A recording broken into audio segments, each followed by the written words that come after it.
안녕하세요. H채널의 한창훈입니다. 반갑습니다. 2019년 2월 11일 비트코인 및 암호화폐 시황 방송을 시작하겠습니다. 먼저 댓글로 좋은 의견과 질문, 정보 공유해주시는 분들에게 다시 한번 감사 말씀드리고 그러면 이제 오전 영상에 이어서 Q&A 시간을 시작하도록 하겠습니다. 예, 그럼 바로 이제 시작을 해볼게요. 오늘 오전에 제가 그 이더리움 클래식 차트를 말씀을 드렸는데 그 샘 신님이 질문을 해주셨어요. 이더리움 클래식에 대해서 언급하는 거 이제 못 들어봤다. 제가 몇 달 전에 얘기를 하긴 했었는데 최근에는 이제 안 했었어요. 안 했고 그래서 일단 오늘 영상에서 말씀드렸고 좋게 본다고 말씀드렸습니다. 예, 이렇게 하고 넘어갈게요.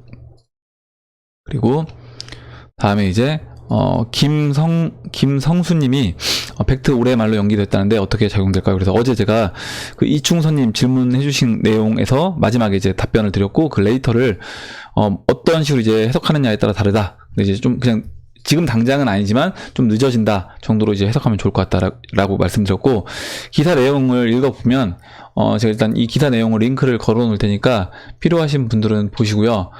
그 기사 내용을 보면 전반적으로 좋은 내용이 많았습니다. 그래서 그 부분에 대해서 봤을 때 이 내용 또한 그렇게 이제 부정적으로 볼 내용은 아니다라고 말씀드렸고 금운동님이 이제 블로그를 하나 이렇게 링크를 걸어 주셨어요.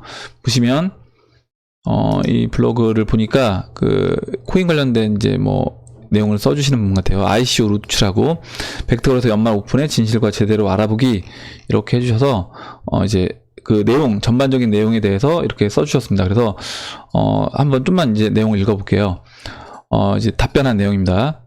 그래서, 벡트는 굉장히 특이한 구조를 지닌다. 일단, 기존 IC 서비스와 이름부터 다르고, 그러니까 이제, 다른 이름을 갖고 이제 시작한다라는 거죠. 서비스 자체가. 새로운 관리팀과 전문팀이 배정되어 있는 것은 IC에서 굉장히 특이하다고 말할 수 있다. 벡트에서 IC는 주요 투자자이고, 그러니까 이제 IC가 벡터의 투자자인 거예요. 나는 시리즈 C 펀딩 외에 또 다른 라운딩 펀딩이 가능하리라 생각한다. 그래서 이제 IC가 가지고 있는 인프라를 생각하고 한 발자국 뒤로 물러서서 벡터를 예상해 보면 우리는 분명히 거래를 확실하게 할 수 있다고 믿는다. 우리는 결제 능력, 그리고 자산 뱅킹 및 커스터디 서비스와 대규모 재무 운영, 은행 연결성, 그리고 전 세계 많은 관할권에 있는 글로벌 인프라를 가지고 있는데 거대한 인터넷 오버레이를 가능케 할 것이다. 이렇게 얘기를 했습니다. 그리고 이제 또 다른 내용들이 이렇게 쭉 있어요.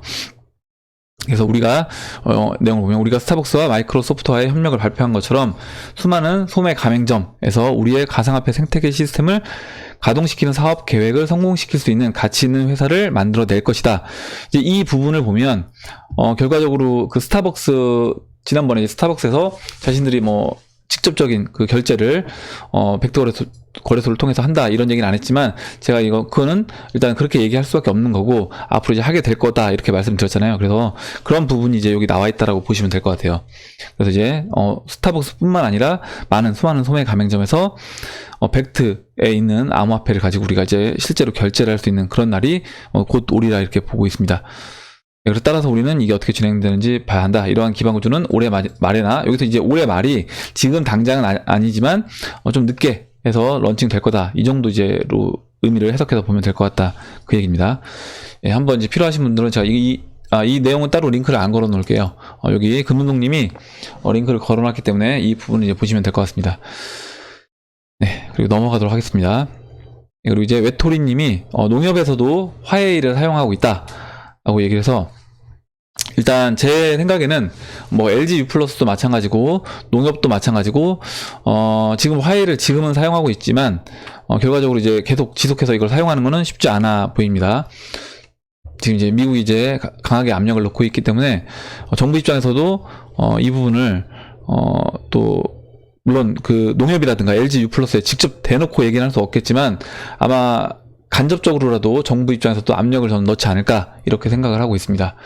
근데 이제 LG 같은 경우는 이제 어제 말씀드렸던 것처럼 결과적으로 이제 LG U+만 놓고 본다라고 하면 당연히 뭐 가성비가 화웨이가 좋아서 사용할 수도 있겠지만 가성비를 떠나서 LG 이제 전체를 놓고 봤을 때 LG 뭐 디스플레이라든가 LG 화학에서 배터리 이런 부분에서 중국으로 수출되는 그 양 자체가 60% 이상 차지하고 있기 때문에 그 부분을 어떻게 보면 거절할 수가 없는 부분이 있는 것이고요. 그리고 또 이렇게 뭐 예를 들어서 지난번에 이제 얘기했던 것처럼 우리나라에 뭐 LG 플러스 대표로 있다가 화웨이로 넘어간다거나 이런 게 이미 이제 약속이 돼 있기 때문에 또 이런 식으로 사용이 될 수도 있다라고 보고 있습니다. 농협도 마찬가지예요. 그래서 이제 농협 관련된 걸 내용을 찾아보니까 관련된 이제 기사가 있는데, 농협도 이렇게 지금 사람들이 말이 많은데 왜 굳이 화웨이 장비를 고집을 하나. 근데 이제 농협에서는 이렇게 얘기를 합니다. 뭐냐면 차세대 통신 장비로 선택한 화웨이 장비에 스파이 보안 문제가 제기되자 모든 것은 납품자인 KT가 책임을 지기로 했다면서 KT에게 화웨이 장비의 보안 사고가 날 경우 KT가 책임을 진다라는 약정 공문을 발표했다라고 합니다. 근데 이게 뭐 이거 약간 책임 떠넘기식밖에 안 된다는 거죠. 만약에 실제로 문제가 된다라고 하면 이거는 뭐 KT가 그런 관련된 장비에 대해서 책임을 진다라고 해도 농협이 자체적으로 확인을 해서 문제가 될 거라고 판단하면 사용하면 안 되는 건데, 이 부분에서 일단은 이렇게 좀 책임을 약간 떠넘기고 있습니다. 책임을 떠넘기고 있고, 보시면 2018년도 11월 8일 KT 황창규 대표이사의 입으로 KT는 자사 서비스망에 화웨이 장비를 사용하지 않을 것이라고 국민에게 발표한 바 있다. 그렇다라고 보면 결과적으로 농협도 저는 이걸 굳이 사용할 필요가 없다라고 보는데, 이렇게 좀 핑계를 대가면서 사용하고 있고, 이제 내용을 들여다 보니까 결과적으로 이런 부분이에요. 뭐냐면 여기서 농협도 이제 농협 금융지주는 2018년도 8월부터 중국 최대 농수산물 유통사인 공소합작총사와 금융합작사 설립을 위해 금융당국과 물밑 작업을 벌이고 있다. 농협금융이 2016년부터 공들여온 중국 합작사업 때문이다. 이렇게 얘기를 하고 있습니다. 그래서 이제 이런 부분에서 이 뭐 중국 내 공소합작사, 이거는 이제 한국의 지역 농협과 같은 역할을 하는 거라고 얘기하고 있고, 2017년 말 기준 자산이 40조 원, 매출 총액이 179조 원, 임직원이 34만 명에 이르는 그런 이제 회사라고 해요. 금융회사. 그래서 아마 이제 이런 부분에서 뭔가 이제 일이 이미 이제 진행이 됐기 때문에 그 부분 때문에 화웨이 장비를 포기하지 못하는 걸로 이제 보고 있습니다. 예. 그래서 농협도 만약에 진짜 이게 국민을 생각한다라고 하면 자신들의 어떤 이익이 아니라 국민들의 어떤 이익을 생각하고 국민들의 어떤 그런 보안 문제에 대해서 고민을 한다라고 하면 이거를 빨리 저는 바꿔야 된다. 좀 더 미루지 말고 빨리 바꿔야 된다고 생각을 하고 있습니다. 그리고 이제 임경원님이 화웨이 관련돼서 또 좋은 내용을 써주셔서 한번 읽어보겠습니다. 예. 미국의 화웨이 때려잡기는 4차 산업혁명에서 중요한 5G 기술의 표준을 가져가기 위한 미국 중국의 주도권 싸움이라고 합니다. 5G 기술은 기존 4G 기술보다 20배 빠른 기술이라고 합니다. 다시 말해 자율주행 자동차, 원격 수술 등 실시간 반응 속도, VR도 마찬가지고요. 반응 속도가 중요한 4차 산업에서 반드시 필요한 기술입니다. 따라서 미국은 5G 기술의 표준을 자신이 가져가기를 원합니다. 이것뿐만 아니라 당연히 이제 표준도 미국이 이제 가져가기를 원할 거고, 그리고 이제 이런 인터넷망이라든가 이런 통신망에서 중국 장비를 썼을 때 이제 보안적인 부분에서 분명히 이제 문제가 될 수 있다. 스텔스기 기술 중국이 이제 빼돌려서 몇 천억이었나요? 몇 줬나요? 이렇게 미국이 손해를 봤다라고 얘기를 했는데, 그런 부분뿐만 아니라 군사 관련된 보안, 그리고 실제 이런 기술력 관련된 보안 부분에서 문제가 될 수 있기 때문에 이 부분에서 저는 표준을 미국이 가져오는 것뿐만 아니라 보안적인 부분에서도 미국 입장에서는 당연히 이제 화웨이 장비를 쓸 수가 없다 이렇게 보고 있습니다. 그리고 이제 당연히 이제 우방국들과 군사 관련된 이야기를 진행할 때도 화웨이 장비가 이제 거기 껴있다라고 하면 보안 쪽에서 이제 취약한 부분이 나올 수가 있기 때문에 그 부분에서 각 연결되어 있는 친미 국가들, 우방 국가들에게도 화웨이 장비를 이제 사용하지 말라고 얘기를 하고 있는 거죠. 그거 플러스 이제 중국 압력 넣는 것도 미중 무역 전쟁의 연장선이기도 합니다. 예. 그리고 다음 보도록 할게요.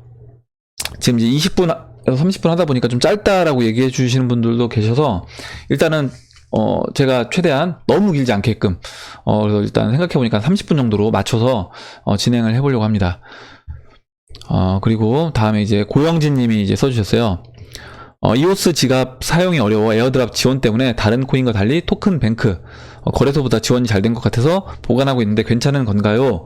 왜 이오스는 에어드랍을 많이 하는 건가요? 이렇게 얘기해 주셨는데, 일단 이제 토큰 뱅크를 들어가 봤는데 일단 회사 이름처럼 암호화폐 이제 은행 역할을 하려고 하는 것 같아요. 근데 이렇게 보시면 될 것 같습니다. 그러니까 결국에 내가 어떤 돈을, 내 자산을 누군가한테 이제 보관할 때 그 부분에서 내가 여기를 신뢰할 수 있는가, 그리고 지금 이제 우리가 중앙화된 시스템, 결과적으로 은행도 우리가 이제 뭐였죠? 노란조끼 운동에서 뱅크런을 얘기하는 이유도 사실 얘네가, 은행이 결국에 우리 고객들의 돈을 제대로 다 갖고 있는지, 돈을 빌려주고 그 채권 회수가 될 수 있는지, 이 부분에 대해서 우리가 의심을 하기 때문에 뱅크런을 해야 된다라고 얘기를 합니다.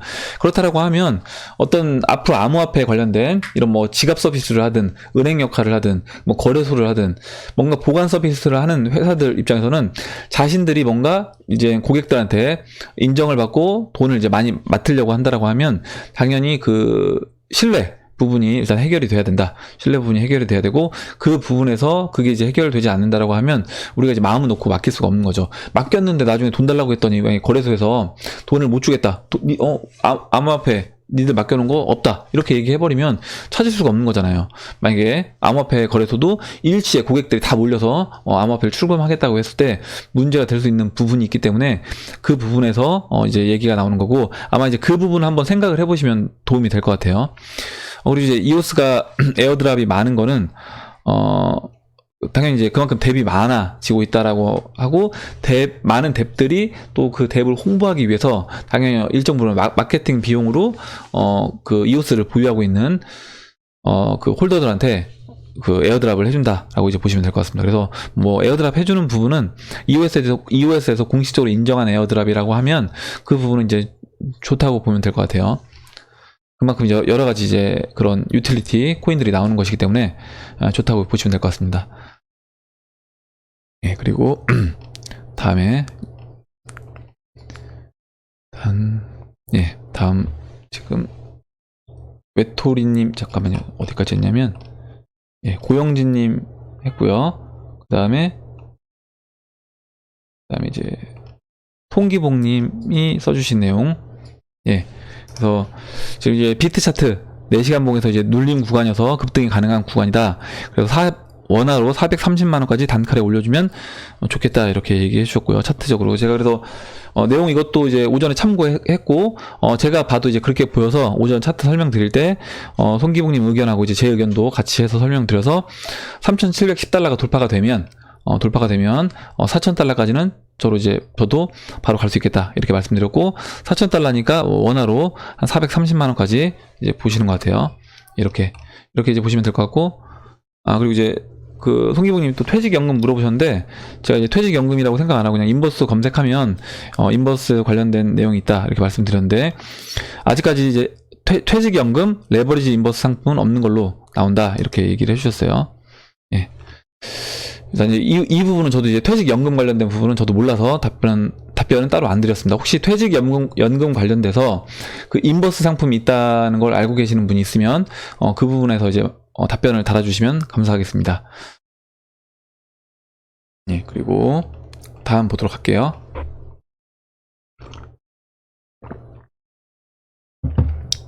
그리고 이제 조부현님이 써주셨습니다. 일단 제가 이제 S커브 곡선 얘기를 드렸잖아요. 거기서 얼리 어댑터가 초기 투자자가이고 벡터와 함께 들어올 기관 투자자들을 얼리 메이저리티라고 생각하면 두 그룹 사이에 캐즘이 존재하게 됩니다.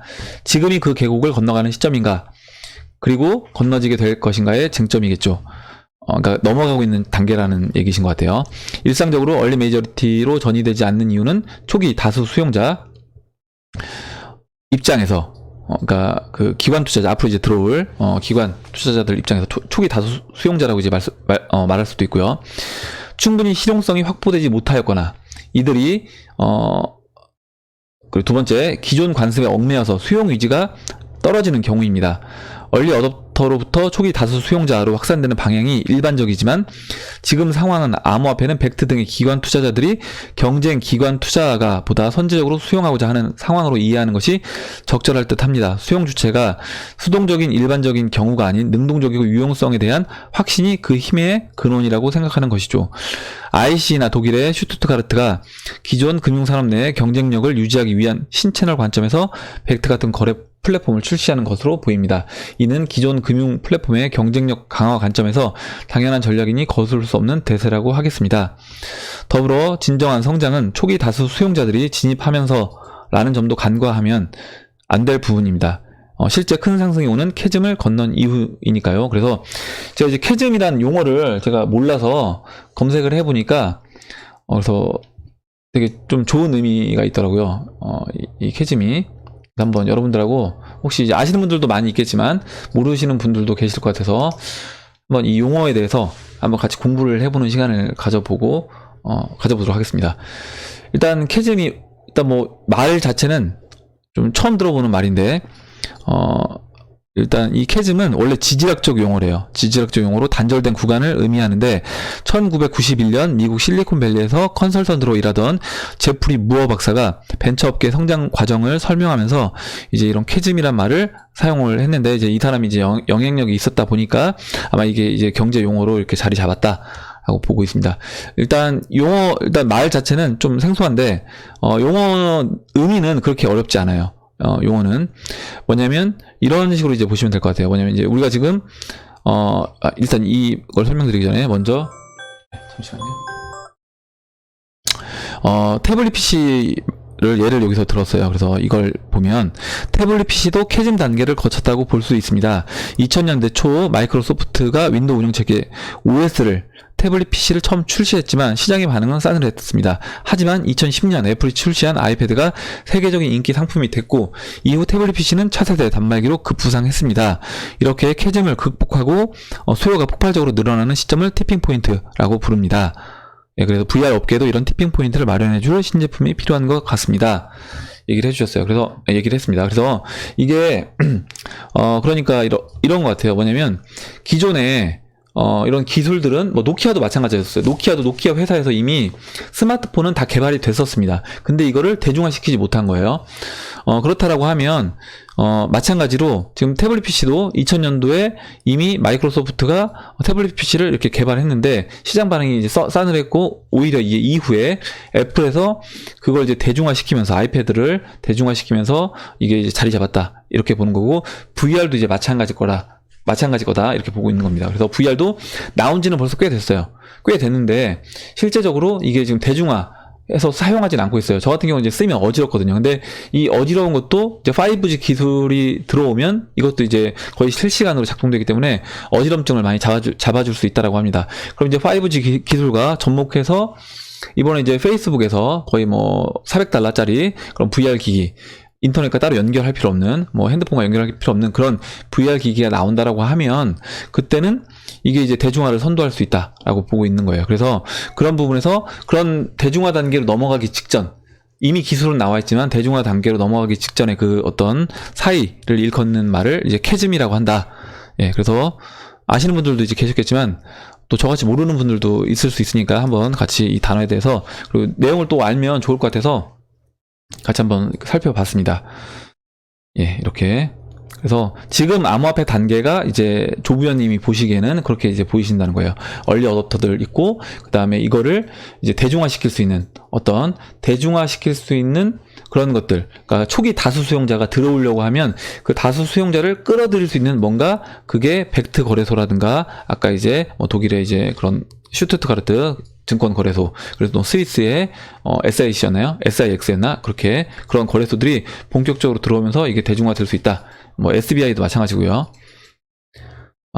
그리고 박종섭님이 뉴스를 보다 보면 코스피 등락이 환율에 영향을 많이 받는다는 내용을 자주 보게 됩니다. 어떤 원리인지 궁금하다 이렇게 얘기해 주셨는데 일단은 잠시만요. 이렇게 보시면 될 것 같아요. 뭐냐면 우리 그 환율이 일단 뭐 코스피 주식시장은 그 시장이 성장하는 부분, 그러니까 기업들이 좋은 실적을 내고 기업들이 성장하는 부분을 당연히 반영을 합니다. 근데 일단 그러니까 외국인 투자자들이 항상 우리나라 주식시장에 이제 상주해 있잖아요. 어느 정도 포지션을 차지해서 있는 상태입니다. 근데 외국인 투자자 입장에서는 결국 달러를 가지고 우리나라의 돈을 원화로 바꿔서 주식을 사는 거예요. 근데 달러 가치가 올라간다, 그러니까 원화 가치가 떨어진다라고 생각하면 주식시장이 제자리에 있다고 하더라도 외국인 입장에서는 앉은 자리에서 손해를 볼 수밖에 없는 겁니다. 그러면 당연히 어떻게 해야 되겠어요? 주식을 팔고 달러로 바꿔서 가지고 나가야 되는 거예요. 그렇게 되기 때문에 결과적으로 달러가 가격이 이제 올라간다. 원달러에서 달러 가격이 올라간다라고 하면 달러 가치가 상승하게 되면, 그러니까 이제 원달러가 1,000원이 2,000원이 된다라고 외국인들이 예상한다라고 하면 당연히 주식을 빨리 매도해서 팔고 달러로 바꿔서 나가야 되는 겁니다. 그렇기 때문에 이게 연쇄적으로 이제 반응할 수밖에 없는 거예요. 주식시장이 빠지면서 같이 주식도 매도하고 또 달러를 더 찾게 되는, 안전자산인 달러를 더 찾고 우리나라에서요, 그리고 엔화를 또 찾게 되는 이런 현상이 벌어지게 된다. 그래서 이제 그런 식으로 작동이 된다라고 이제 보시면 될 것 같습니다. 그리고 송기봉 님이 또 이제 얘기를 해주셨는데, 일단 유로존이 미국채의 50%를 이렇게 매수를 해주고 있었는데, 유로존이 이제 매수 붕괴로 국채금리 인상만으로는 이미 이제 금융 세력의 노예나 마찬가지 미국의 일반 국민이 미 국채의 수요자가 되어 있다는 데이터를 지난번에 봤다. 제가 이제 어제 그 링크를 걸어준 부분에서 미국 국민들이 지금 그 중국에서 팔고 있는 국채를 미국 국민들이 사주고 있다, 이렇게 얘기를 했습니다. 그래서 비정상적 채권 금리에 눈이 멀어서 미국의 일반 국민이 노예화된 국민은 또 한 번 뼈저린 시련을 겪게 될 것이다. 그래서 뭐 미국도 사실 워낙 넓다 보니까, 이제 제가 지난번에 미국에 계신 분들한테 비트코인에 대해서 어떤 반응을 주변에서 보이는지 한번 여쭤봤잖아요. 근데 다 제각각이었어요. 보수적인 지역에 계신 분들은 굉장히 이제 얘기 꺼내기도 힘들다라고 했고, 뭐 샌프란시스코처럼 굉장히 좀 적극적 이런 신기술에 대해서 적극적으로 수용하는 지역에 사시는 분들은 굉장히 또 분위기가 좋다, 이렇게 얘기를 해주셨습니다. 근데 그만큼 이제 좀 다양하다고 보시면 되고, 미국도 암호화폐에 대해서 아직까지도 부정적으로 보는 사람들이 많은 겁니다. 근데 그런 사람들은 또 이런 채권에 관심을 보이고 채권을 또 살 수밖에 없는 거예요. 결과적으로 이렇게 한번 결국에 이제 금융 노예화가 돼서 이렇게 또 한번 고통을 겪을 것이다, 이렇게 얘기를 해줬고, 제가 이제 답변을 달았습니다. 뭐냐면 미국채 가격이 하락하면 결과적으로 금도 마찬가지예요. 금 지난번에 그 2011년도였나요? 금 꺾이기 시작하면서 2013년도였나? 꺾이기 시작하면서 금 차트가 꺾이면서 결과적으로 우리나라 홈쇼핑에서 금을 많이 팔았습니다. 그 당시에. 그 얘기는 뭐냐면, 결과적으로 이런 어떤 대중들한테 자산을 떠넘기고자 할 때, 그런 뭐 증권사라든가 이런 홈쇼핑이라든가 이런 데를 이용해서 대중들한테 마케팅을 본격적으로 하면서 자신들이 고점에 있는 자산들을 떠넘긴다. 원유도 마찬가지였어요. 그러니까 DLS 상품 나오면서 원유 막 $100 갈 때, 그럴 때, 야, 설마 원유가 뭐 $40, $30까지 가겠냐? 이렇게 얘기를 하면서 DLS 상품을 증권사에서 엄청 팔았습니다. 근데 결과적으로 다 그거 터졌어요. 터지면서 고객들은 그만큼 이제 그 당시에, 야, 원유 값이 사실 반토막은 안 날 거다, 이거는 이제 안전자산이기 때문에, 이렇게 얘기를 했지만 원유 값이 뭐 $40 밑으로 빠지면서 다 피해를 봤습니다. ELS도 마찬가지고요. 그렇기 때문에 그럼 이제 미국채 가격도, 제가 이제 이 뉴스는 못 봤는데 미국채 가격도 앞으로 증권사를 통해서 적극적으로 판매되지 않겠냐, 이렇게 얘기를 했는데, 그 오연희님이 써주셨어요. 그래서 실제 벌써부터 이런 미국채 관련돼서 이런 기사가 이제 뜨고 있는 겁니다. 뭐냐면 2월 7일자 기사예요. 한국 부자들 요즘 투자하는 것은 해서 고액자산가 올해 최선호 자산이 달러 채권이다. 채권 강세, 원화 약세, 동시 투자가 가능하다. 물론 달러를 해지할 수 있는 부분은 있지만 채권 자체 가격이 떨어진다라고 하면 차라리 굳이 채권을 투자할 필요 없는 거다. 그냥 달러를 매수하면 되는 거지. 근데 이제 이런 달러 채권을 선호한다, 고액자산가들이. 이렇게 이제 얘기를 했습니다. 그래서 2019년도 유망 자산 설문조사 결과에서 해외 채권 432명, 미국 주식 184, 원자재 174, 이머징 주식 139. 제가 봤을 땐 지금 다 안 좋아 보이는, 유망자산은 제가 봤을 때는 암호화폐인데, 암호화폐는 빠져있네요. 암호화폐는 빠져있고, 제가 봤을 땐 투자하면 안 되는 것들만, 일단 올해 투자하면 안 되는 것들만 고액자산가들 1078명이 이렇게 대답을 했다라는 겁니다. 그래서 일반 이제 대중들이 봤을 때, 이렇게 보면, 야, 고액자산가들이 이렇게 한다라고 하면 우리도, 고액자산가들을 따라가야 되지 않냐, 부자들이 하는 걸 따라가야 되지 않냐, 그래서 이제 달러 채권을 살 수 있게끔 이렇게 이제 한다고 이제 볼 수 있겠습니다. 이렇게 보고, 일단, 제가 오늘은 그러면 여기까지 하고요. 몇 분 좀 남았는데 나머지 내용은 또 제가 이어서 다음 시간에 이어서 하도록 하겠습니다. 그럼 이상으로 2019년도 2월 11일 비트코인 및 암호화폐 시황 방송을 또 마치도록 하고, 일단 오늘 나온 얘기 중에 여러분들 뭐 의견이라든가 질문, 그리고 또 같이 정보를 이야기해보고 싶으신 내용이 있으시면 정보를 공유해주시면 그 부분에 대해서 같이 한번 보는 시간을 가져보도록 하겠습니다. 영상이 도움이 되셨다면 좋아요와 구독 버튼, 그리고 알림종 버튼을 눌러주세요. 감사합니다.